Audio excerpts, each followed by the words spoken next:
শৰীৰক এৰি পায়া আসন্ত ব্ৰহ্মকে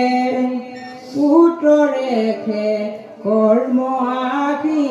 কৰিল তক্ষকে দেখি দহু দিশে প্ৰজা কৰ হাহাকাৰ কৈক গইলা বাপনি পতি আমাৰ তুমি অবিহনে ভৈল পৃথিৱী অনাথ এহি বুলি লোকে সুকে ঠাকুৰয় মাথ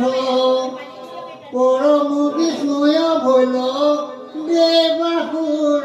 নৰ ধন্য ধন্য পৰীক্ষিত ৰাজনী প্ৰবল বিষব্ৰহ্মী দহন্তে নাছিল কিছু জ্ঞান ভোলা মুখ্য পাইলা হবে প্ৰত্যক্ষ প্ৰমাণ বাহে দেৱে দুন্দুবি গন্ধৰ্বে গাৱে গীত